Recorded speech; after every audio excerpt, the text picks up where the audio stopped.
আমার সিচুয়েশনটাই এরকম ছিল। আচ্ছা ২ দিন আগে হুট করে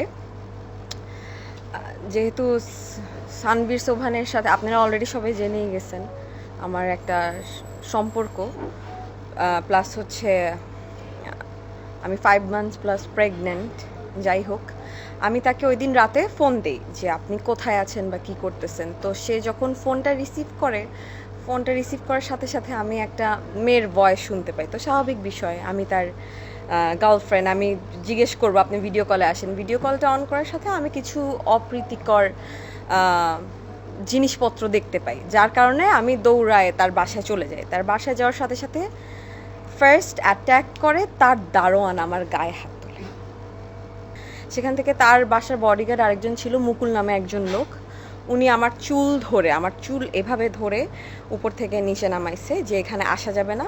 দেন আমি 1 ঘন্টা 30 মিনিট ওয়েট করার পর সে ওই মুহূর্তে যেই মেয়েটার সাথে ছিল তাকে নিচে নামিয়ে আমাকে বলছে যে আসো, তুমি উপরে আসো। আমি উপরে আসার পর সে আমার সাথে অকথ্য ভাষায় কিছু গালিগালাজ করে বললো কি, নাও get the fuck out of my house, এখনই চলে যাও, আমার সাথে কোনো মেয়ে নাই। আমি চলে যাওয়ার পর আমি আবার মানে একজনের আওয়াজ পাইলাম। তারপর যখন আমি ঢুকছি আমি বুঝে গেছি যে ড্রয়িং রুমে সামওয়ান ওয়াজ দেয়ার। তারপর সে তার 2 কাজের লোক একরাম আর সুবীরকে ডাকলো। ডাকার পর সুবীরকে বলছে, সুবীর তুই ওকে মার, একরাম তুই ওইটা ভিডিও কর। ওইটাকে রাখার জন্য সে আমাকে বিভিন্ন ভাষায় গালিগালাজ, মারধর, তার কাজের লোককে দিয়েও মারধর করাইছে।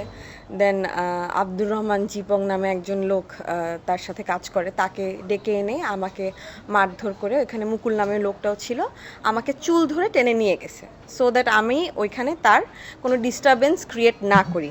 আফটার দ্যাট ইনসিডেন্ট ওইখান থেকে আমাকে তার আম্মার বাসায় নিয়ে যাওয়া হয়।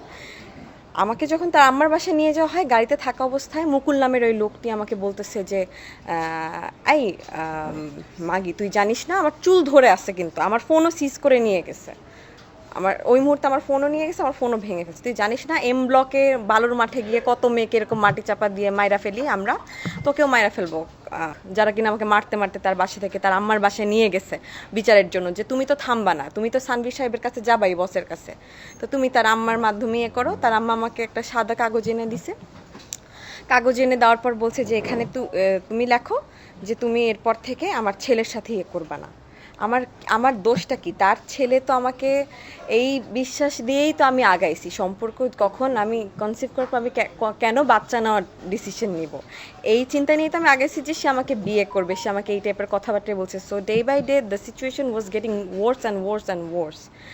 I had to make this decision যে আমার পাবলিকের কাছে আসতে হবে, অরেলস মুনিয়ার সাথে যা হয়েছে তা আমার সাথে হবে। ওই দিন রাতে আমাকে মেরে ফেলতো। আল্লাহর অশেষ রহমত যে আমি বেঁচে গেছি, আমি অনেক ভয় পেয়ে গেছিলাম।